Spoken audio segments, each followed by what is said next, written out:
Hello friends, how are you? I think all are fine. So इस video में हम discuss करेंगे personality होती क्या है, पर्सनैलिटी की कैरेक्टरिस्टिक्स, डिटर्मिनेंट या फिर उसको कौन से फैक्टर अफेक्ट करते हैं।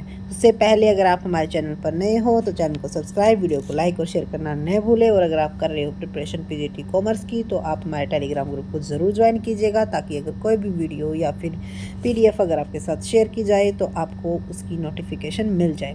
सो पर्सनैलिटी, कई बार हम क्या कहते हैं, किसी पर्सन को देखकर, किसी के फेस को देखकर हम ये अजम्पशन लगा देते हैं कि इसकी पर्सनैलिटी कैसी है, अच्छी है। बट किसी के बाहरी आउटलुक को देखकर या किसी के फेस को देखकर अगर हम पर्सनैलिटी के अजम्पशन लगाते हैं तो वो एक नॉर्मल पर्सन होता है। क्योंकि अगर आपने पर्सनैलिटी को अच्छे से स्टडी कर रखा है तो पर्सनैलिटी का वो मीनिंग नहीं होगा जो हम लगाते हैं। कई बार हम क्या कहते हैं, किसी बंदे के अगर हमने ड्रेसअप सेंस देखते हैं, कोई अच्छा किसी की अच्छी ड्रेसअप सेंस है तो हम क्या कहते हैं, अरे वाह कैसी पर्सनैलिटी है।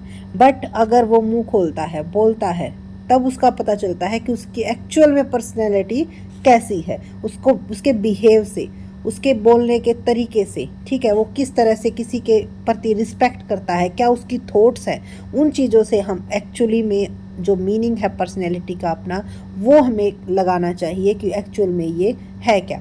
सो इसको जानते हैं। Personality can be defined as the consistent psychological pattern with an individual that affect the way they interact with other and the situation they encounter. It means किसी भी सिचुएशन में वो कैसे बिहेव करता है, किसी के साथ कैसे इंटरेक्ट करता है, कैसे उसका जो अपनी फीलिंग डिस्क्राइब करने का, उसका किसी चीज़ के प्रति थॉट क्या है, वो एक्चुअली में किसका मीनिंग है, पर्सनैलिटी का मीनिंग है। और इसीलिए personality is a complex phenomena. There are various perspective of personality construct.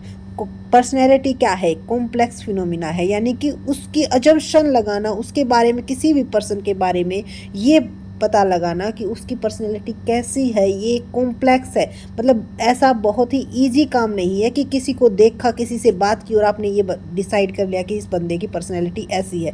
जी नहीं, बहुत सारे फैक्टर अफेक्ट करते हैं और उन सभी फैक्टर्स को अच्छे से स्टडी करके, अच्छे से उसको देखकर तभी हम किसी चीज़, बंदे की, किसी एम्प्लॉयज़ की ये पता लगा सकते हैं कि उसकी पर्सनैलिटी कैसी है। One common and simple definition of personality: it is consistent psychological pattern within an individual that affect the way that they interact with other and situation they encounter। कि वो किसी सिचुएशन में कैसा बिहेव करता है, कि उस सिचुएशंस में कैसे वो डिसीजन लेता है, वो किसके ऊपर डिपेंड करता है, उसकी पर्सनैलिटी के ऊपर डिपेंड करता है। कई पर्सन क्या होते हैं, जैसे पहले, अब तो बहुत ही ज़्यादा डिफरेंस आ चुका है, लेकिन पहले किसी भी फीमेल को अगर कोई शादी के बाद जॉब लगती थी तो उसको जॉब नहीं करने दिया जाता था। क्यों? क्योंकि ये माना जाता था कि अगर घर में औरत जॉब करेगी तो वो किसकी तौहीन होगी, वो हमारे घर वालों की, यानी कि उनकी तौहीन मानी जाती थी कि आदमी इसका घर पे बैठा हुआ है और औरत क्या करिए, जॉब करिए। क्यों? क्योंकि वो उनकी क्या थी, वो उनकी मेंटलिटी थी, वो उनकी पर्सनैलिटी थी। उसको क्या बोलते हैं, क्लोजनेस। ये अलग अलग टाइप की पर्सनैलिटी होती हैं, इनको भी हम अच्छे से करेंगे। फर्स्ट ऑफ ऑल, हम पर्सनैलिटी को अफेक्ट करने वाले फैक्टर कौन से हैं, यानी कि जिससे हम ये लगा सकते हैं कि हम उस बंदे की पर्सनैलिटी ऐसी है तो क्यों है, कौन से फैक्टर्स की वजह से उसकी पर्सनैलिटी ऐसी बनी है। सो यहाँ पे हम बिल्कुल जो इम्पोर्टेंट फैक्टर हैं उनको स्टडी करेंगे और इनके बेस पर ही आप क्या लोगे, डिसीजन लेते हैं कि पर्सनैलिटी, उसकी जो पर्सनैलिटी को बनाने में बहुत सारे फैक्टर्स का जो एक निचोड़ निकल के आता है, तभी उसकी क्या बनती है, पर्सनैलिटी। सो सबसे पहले हम करते हैं हेरिडिटी। हेरिडिटी क्या होती है, वंशानुगत, यानी कि एक से दूसरे में, पापा से बेटे में, बेटे से उसके बेटे में, ठीक है। इस तरह से ये क्या होती रहती है, आगे ट्रांसफ़र होती रहती है। कई बार हम क्या कहते हैं कि ये तो बिल्कुल अपने पापा के ऊपर गया है, ये लड़की तो अपनी बिल्कुल मम्मी के ऊपर गई है। क्यों? क्योंकि वो उसकी हेरिडिटी के बेस पर हम क्या करते हैं, डिस्क्राइब करते हैं। कई बीमारी भी ऐसी हैं हेरिडिटी, जो कि हेरिडिटी यानी कि वंशानुगत क्या होती रहती हैं, ट्रांसफ़र होती रहती है। जैसे किसी बच्चे के पापा के पैर को, अगर कई बार एक हमारे यहाँ पे एक बंदा है जिसके पापा चलते टाइम थोड़ा सा लंगड़ाते हैं, तो जब उसके बच्चे का जन्म हुआ वो भी वैसा ही पैदा हुआ। तो वो डिजीज़ क्या थी उनकी, हेरिडिटी से उसको उसके अपने पापा से अपने बेटे में क्या हो गई, ट्रांसफ़र हो गई। तो इस तरह से बहुत सारे गुण, बहुत सारे फैक्टर किस में ट्रांसफ़र होते हैं, हेरिडिटी में, जो कि हमारी इन पर्सनैलिटी को बनाने में क्या करते हैं, एक मेन रोल प्ले करते हैं। कई बार जो पापा अब बहुत ज़्यादा गुस्सेल होता है, जो व्यक्ति बहुत ज़्यादा गुस्सेल होता है, तो उसका बेटा भी क्या होता है, बहुत ज़्यादा गुस्सेल होता है। हम क्या कहते हैं, बिल्कुल अपने पापा के ऊपर गया है। इट मीन्स उसकी पर्सनैलिटी डेवलप करने में मेन रोल किसका है, हेरिडिटी ने प्ले किया है, जिसकी वजह से उसमें क्या ट्रांसफ़र हो गया है, गुस्सा ट्रांसफ़र हो गया है। ऐसा नहीं है कि नेगेटिव थॉट ही ट्रांसफ़र होते हैं, पॉजिटिव भी होते हैं। कई बार कोई बहुत ज़्यादा शांत स्वभाव का होता है तो उसका बच्चा बहुत ज़्यादा शांत स्वभाव का होता है, ठीक है।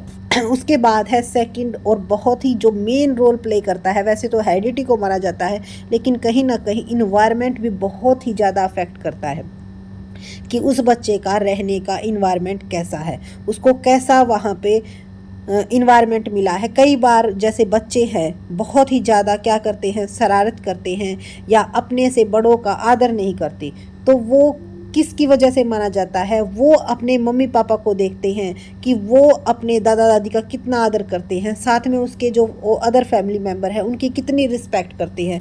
तो बच्चे अपने बड़ों से बहुत ज़्यादा सीखते हैं, और उसके साथ साथ जो उसकी सोसाइटी में है वो कैसे पर्सन है उनसे भी बहुत ज़्यादा सीखते हैं। कई बच्चे कैसे होते हैं, उनकी सोसाइटी बहुत ही क्या होती है, सॉरी थोड़ी सी हमारा जो इन्वायरमेंट है वो भी क्या करता है, बहुत ही मेन रोल प्ले करता है किसमें, हमारी पर्सनैलिटी को शेप देने में। जो बच्चे जब कई बार क्या करते हैं, जो बच्चे बहुत ही ज़्यादा किसी भी, अगर वो पिक्चर को देखते, किसी भी भगवान की मूर्त को देखते, कहीं पर भी पत्थर रखा देखते हैं, तो वो क्या करने लग जाते हैं, प्रेयर करने लग जाते हैं। क्यों? क्योंकि उनको ऐसा इन्वायरमेंट मिला है। वो किसको देख रहे हैं, वो अपनी फैमिली को देख रहे हैं, अपने आसपास की सोसाइटी को देख रहे हैं कि कोई भी बंदा अगर मंदिर के पास से जाता है तो वो क्या करके जाता है, वहाँ पर हाथ जोड़ के जाता है। तो वो बच्चे भी क्या करने लग जाते हैं, वही करने लग जाते हैं, और वही उनकी फिर क्या बन जाती है, पर्सनैलिटी बन जाती है। यानी कि जब वो बड़े होते हैं तब भी अगर वो कहीं पर भी मूर्ति वगैरह देखते हैं, कहीं पर मंदिर वगैरह देखते हैं, तो अपने आप ही उनके हाथ या सिर क्या हो जाता है, झुक जाता है, और वो उसकी पर्सनैलिटी का क्या बन जाता है, मेन पार्ट बन जाता है।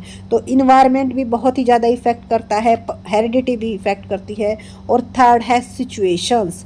जो मेन फैक्टर है वो हमने यहाँ पे स्टडी किए हैं। सिचुएशन भी बहुत ही ज़्यादा फैक्टर, बहुत ही इम्पोर्टेंट फैक्टर है हमारी पर्सनैलिटी को डेवलप करने में। जैसे एक सिचुएशन में एक पर्सन अलग बिहेव करता है, दूसरी सिचुएशन में वही पर्सन अलग बिहेव करता है। क्यों? क्योंकि अकॉर्डिंग टू सिचुएशन हमारी जो पर्सनैलिटी है वो भी क्या होती रहती है, चेंज होती रहती है। और इसीलिए कहा जाता है personality is a dynamic, personality dynamic है। तो अगर इस टाइप का क्वेश्चन आए कि पर्सनैलिटी इज स्टैटिस्टिक्स, जी नहीं, पर्सनैलिटी क्या होती रहती है, हमारी ग्रोथ एंड डेवलपमेंट के अकॉर्डिंग वो क्या होती रहती है, सिचुएशंस के अकॉर्डिंग चेंज होती रहती है, एक जैसी नहीं रहती। कोई भी पर्सन अगर किसी की सोच है, जैसे पहले, जैसे मैंने बताया था, पहले बहुत ही क्लोज थी सोच, अब क्या होती जा रही है, ओपनेस होती जा रही है, लड़कियों को आगे बढ़ाया जा रहा है, पढ़ाया जा रहा है। क्यों? क्योंकि अब जो सोच है, जो थिंकिंग है पर्सन्स की, वो क्या होती जा रही है, अकॉर्डिंग टू टाइम चेंज होती जा रही है। तो इसीलिए पर्सनैलिटी को आप ये नहीं कह सकते कि पर्सनैलिटी क्या है, स्टैटिस्टिक्स है। पर्सनैलिटी क्या होती है, डायनामिक होती है। तो सिचुएशन के अंदर इसको कैसे डिस्क्राइब करेंगे, जैसे एक पर्सन जाता है जॉब का इंटरव्यू देने के लिए, तो वहाँ पर वो क्या करता है, अलग ही पर्सनैलिटी अपनी दिखाता है, अलग ही पर्सनैलिटी होती है वहाँ पर। और वही सेम पर्सन अगर कहाँ पे जाता है, पिकनिक पर जाता है अपने फ्रेंड्स के साथ में, तो वहाँ पर उसकी पर्सनैलिटी क्या होती है, अलग ही होती है। ठीक है। तो अकॉर्डिंग टू सिचुएशन भी हमारी पर्सनैलिटी क्या होती है, चेंज होती है। तो बहुत सारे फैक्टर हैं जो कि अफेक्ट करते हैं किस में, हमारी पर्सनैलिटी को बनाने में। जैसे अगर एक बच्चा फेल हो जाता है, ठीक है, तो उसको क्या किया जाता है, बहुत ही ज़्यादा टीचर्स के द्वारा भी, उसके साथ साथ उसकी फैमिली के द्वारा भी उसको बहुत ज़्यादा क्या किया जाता है, कहा जाता है, बोला जाता है, मोटिवेशन दिया जाता है कि भाई नेक्स्ट टाइम आप ऐसा नहीं करोगे। तो उसके बाद वो क्या करता है, बहुत ज़्यादा मेहनत करता है, और वो क्या हो जाता है, बहुत ही ज़्यादा मेहनती हो जाता है, और अगली बार उसको क्या आते हैं, नेक्स्ट टाइम बहुत ही अच्छे मार्क्स आते हैं। तो ये क्या है, ये डिपेंड किया किसके ऊपर, सिचुएशन, और सिचुएशन में जो जो उसको फैक्टर मिले, अगर उसको पॉजिटिव फैक्टर मिले तो वो बहुत ही अच्छा रिजल्ट प्ले कर पाएगा। लेकिन अगर उसी टाइम उसको नेगेटिव फैक्टर मिलते हैं, इट मीन्स उसको बहुत ज़्यादा डांटा जाता है, उसको मोटिवेशन नहीं दिया जाता, डीमोटिवेट किया जाता कि तेरे से कुछ नहीं हो सकता, तो वो उसकी पर्सनैलिटी क्या होती चली जाएगी, डाउन होती चली जाएगी, और वो नेक्स्ट टाइम और भी कम मार्क्स ले पाएगा। तो सिचुएशन, इन्वायरमेंट और हेरिडिटी बहुत ही ज़्यादा इफेक्ट करती हैं किसी पर्सन की पर्सनैलिटी को डेवलप करने में। उसके साथ साथ हमारे आसपास का कल्चर कैसा है, हमारे आसपास की जो सोसाइटी है वो कैसी है, वो भी हमारे पर्सनैलिटी को डेवलप करने में अफेक्ट करती हैं। तो पर्सनैलिटी की जो थ्योरीज़ हैं वो हम करेंगे इंपॉर्टेंट थ्योरी नेक्स्ट वीडियो में। यहाँ पर हमने क्या क्या किया कि पर्सनैलिटी होती क्या है और पर्सनैलिटी को कौन से फैक्टर अफेक्ट करते हैं और कैसे करते हैं, और उसके साथ साथ उसकी करैक्टरिस्टिक्स को भी समझने की कोशिश की है कि पर्सनैलिटी के में कौन कौन सी करैक्टरिस्टिक्स होती हैं कि भाई अकॉर्डिंग टू सिचुएशन वो चेंज होती रहती हैं, स्टैटिस्टिक्स नहीं होती। उनको पता लगाना बहुत ही कॉम्प्लेक्स होता है, इतना इजी नहीं होता कि हम किसी बंदे की पर्सनैलिटी को अजम्पशन लगा सके कि इसकी पर्सनैलिटी ऐसी है, ठीक है। तो ये बहुत ही कॉम्प्लेक्स होता है। तो इसकी जो थ्योरीज़ है इंपॉर्टेंट थ्योरी वो हम करेंगे नेक्स्ट वीडियो में। उससे पहले अगर आप हमारे चैनल पर नए हो तो चैनल को सब्सक्राइब एंड वीडियो को लाइक और शेयर करना न भूलें, और जो भी आपके सजेशन है वो आप कमेंट में बता सकते हो। Thank you.